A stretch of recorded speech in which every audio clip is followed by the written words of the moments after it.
Praise the Lord. 2 ശമൂവേൽ പ്രവാചകന്റെ പുസ്തകം 3-ാം അധ്യായം 1 മുതലുള്ള വാക്യങ്ങൾ. ശൗലിന്റെ ഗൃഹവും ദാവീദിന്റെ ഗൃഹവും തമ്മിൽ ദീർഘകാലം യുദ്ധം നടന്നു. എന്നാൽ ദാവീദിന് ബലം കൂടിയും ശൗലിന്റെ ഗൃഹം ക്ഷയിച്ചും വന്നു. ദാവീദിന് ഹെബ്രോനിൽ വെച്ച് പുത്രന്മാർ ജനിച്ചു. ഇസ്രായേൽക്കാരത്തിയായ അഹീനോവം പ്രസവിച്ച അമ്നോൻ അവന്റെ ആദ്യജാതൻ. കർമ്മേല്യൻ നാബാലിന്റെ ഭാര്യയായിരുന്ന അബീഗയിൽ പ്രസവിച്ച കിലേയാബ് രണ്ടാമത്തവൻ. ഗെശൂർ രാജാവായ തൽമയുടെ മകൾ മയഖയുടെ മകനായ അബ്ശാലോം മൂന്നാമത്തവൻ. ഹക്കീത്തിന്റെ മകനായ അദോനിയാവ് നാലാമത്തവൻ. അബീദാലിന്റെ മകനായ ശെബത്യാവ് അഞ്ചാമത്തവൻ. ദാവീദിന്റെ ഭാര്യയായ ഏക്ലാ പ്രസവിച്ച ഇത്രയാം ആറാമത്തവൻ. ഇവരാകുന്നു ഹെബ്രോനിൽ വെച്ച് ദാവീദിന് ജനിച്ചവർ. ശൗലിന്റെ ഗൃഹവും ദാവീദിന്റെ ഗൃഹവും തമ്മിൽ യുദ്ധമുണ്ടായിരുന്ന കാലത്ത് അബ്നേർ ശൗലിന്റെ ഗൃഹത്തിൽ തന്നെ താൻ ബലപ്പെടുത്തിയിരുന്നു. എന്നാൽ ശൗലിന് അയ്യാവിന്റെ മകളായി റിസ്പായിൽ എന്ന പേരുള്ള ഒരു വെപ്പാട്ടി ഉണ്ടായിരുന്നു. ഈസ്ബോശേത്ത് അബ്നേറിനോട്, നീ എൻ്റെ അപ്പന്റെ വെപ്പാട്ടിയുടെ അടുക്കൽ ചെന്നത് എന്ത് എന്ന് ചോദിച്ചു. അബ്നേർ ഈസ്ബോശത്തിന്റെ വാക്കു നിമിത്തം ഏറ്റവും കോപിച്ചു. പറഞ്ഞത്, ഞാൻ യഹൂദ പക്ഷത്തിലുള്ള ഒരു നായ്ത്തലയോ? ഇന്ന് ഞാൻ അവന്റെ സഹോദരന്മാരോടും നിന്റെ അപ്പനായ ശൗലിന്റെ ഗൃഹത്തോടും സ്നേഹിതന്മാരോടും ദയ കാണിക്കുകയും നിന്നെ ദാവീദിന്റെ കയ്യിൽ ഏൽപ്പിക്കാതിരിക്കുകയും ചെയ്തിരിക്കെ ഇന്ന് ഈ സ്ത്രീ നിമിത്തം നീ എന്നെ കുറ്റം ചുമത്തുന്നുവോ? ശൗലിന്റെ ഗൃഹത്തിൽ നിന്ന് രാജ്യത്വം മാറ്റുകയും ദാവീദിന്റെ സിംഹാസനം ദാൻ മുതൽ ബെർശേബ വരെ ഇസ്രായേലിലും യഹൂദായിലും സ്ഥാപിക്കുകയും ചെയ്യുവാൻ തക്കവണ്ണം യഹോവ ദാവീദിനോട് സത്യം ചെയ്തതുപോലെ ഞാൻ അവന് സാധിപ്പിച്ചു കൊടുക്കാതിരുന്നാൽ ദൈവം അബ്നേരിനോട് തക്കവണ്ണവും അധികവും ചെയ്യട്ടെ. അവൻ അബ്നേരിനെ ഭയപ്പെടുക കൊണ്ട് അവനോട് പിന്നെ ഒരു വാക്കും പറവാൻ കഴിഞ്ഞില്ല. അനന്തരം അബ്നേർ ഹെബ്രോനിൽ ദാവീദിന്റെ അടുക്കൽ ദൂതന്മാരെ അയച്ചു. ദേശം ആർക്കുള്ളത്? എന്നോട് ഉടമ്പടി ചെയ്യുക, എന്നാൽ എല്ലാ ഇസ്രായേലിനെയും നിന്റെ പക്ഷത്തിൽ വരുത്തേണ്ടതിന് എൻ്റെ സഹായം നിനക്കുണ്ടാകും എന്ന് പറയിച്ചു. അതിനവൻ, നല്ലത്, ഉടമ്പടി ചെയ്യാം. എന്നാൽ ഞാനൊരു കാര്യം നിന്നോട് ആവശ്യപ്പെടുന്നു. നീ എന്നെ കാണുവാൻ വരുമ്പോൾ ആദ്യം തന്നെ ശൗലിന്റെ മകളായ മീഖളിനെ കൂട്ടിക്കൊണ്ട് വരാതിരുന്നാൽ നീ എൻ്റെ മുഖം കാണുകയില്ല എന്ന് പറഞ്ഞു. ദാവീദ് ശൗലിന്റെ മകനായ ഈസ്ബോശത്തിന്റെ അടുക്കൽ ദൂതന്മാരെ അയച്ചു. ഞാൻ വിവാഹ നിശ്ചയത്തിന് ഫെലിസ്ത്യരുടെ 100 അഗ്രചർമ്മം കൊടുത്തു വാങ്ങിയ എൻ്റെ ഭാര്യയായ മീഖളിനെ ഏൽപ്പിച്ചു തരിക എന്ന് പറയിച്ചു. ഈസ്ബോശത്ത് അവളെ ലയീസിന്റെ മകനായി അവളുടെ ഭർത്താവായ ഫൽത്തീയേലിന്റെ അടുക്കൽ നിന്ന് വരുത്തി. അവളുടെ ഭർത്താവ് കരഞ്ഞും കൊണ്ട് ബഹൂരീം വരെ അവളുടെ പിന്നാലെ വന്നു. അബ്നേർ അവനോട്, നീ മടങ്ങിപ്പോക എന്ന് പറഞ്ഞു. അവൻ മടങ്ങിപ്പോയി.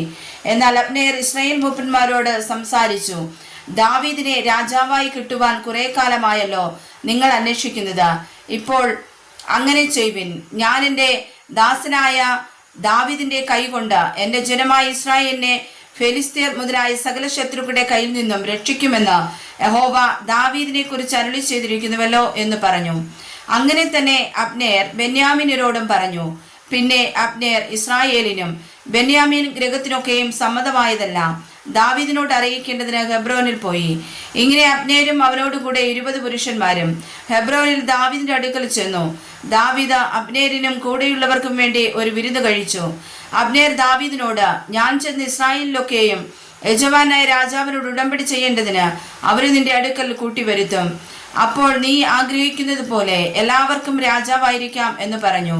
പിന്നെ ദാവീദ് അബ്നേരിനെ യാത്ര അയച്ചു. അവൻ സമാധാനത്തോടെ പോയി.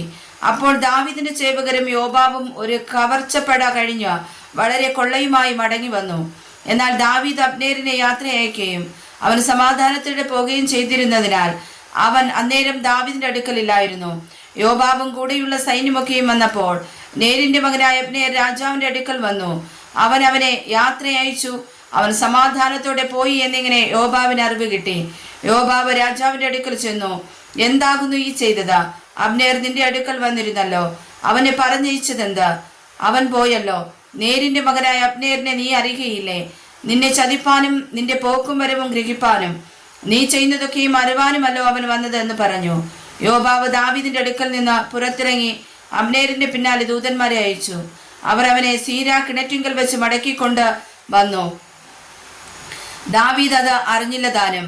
അബ്നേർ ഹെബ്രോനിലേക്ക് മടങ്ങി വന്നപ്പോൾ യോബാബ് സ്വകാര്യം പറവാൻ അവനെ പടിവാതിൽക്കൽ ഒരു ഭാഗത്തേക്ക് കൂട്ടിക്കൊണ്ടുപോയി തന്റെ സഹോദരനായ അസാഹേലിന്റെ രക്തപ്രതികാരത്തിനായി അവിടെ വെച്ച് അവനെ വയറ്റത്ത് കുത്തിക്കൊന്നു കളഞ്ഞു.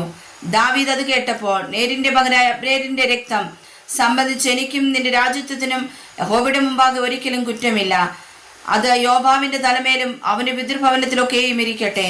യോബാബിന്റെ ഗൃഹത്തിൽ സ്രവക്കാരനോ കുഷ്ഠരോഗിയോ വടികുത്തി നടക്കുന്നവനോ വാളിനാൽ വീഴുന്നവനോ ആകാരത്തിന് മുട്ടുള്ളവനോ വിട്ടൊഴിയാതിരിക്കട്ടെ എന്ന് പറഞ്ഞു.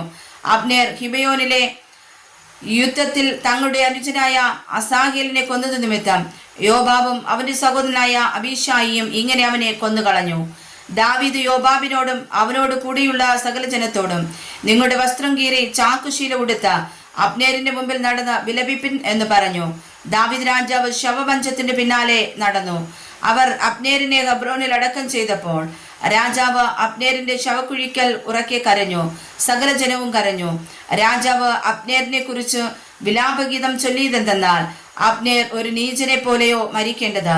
നിന്റെ കൈ ബന്ധിച്ചിരുന്നില്ല, നിന്റെ കാലിന് ചങ്ങല ഇട്ടിരുന്നില്ല.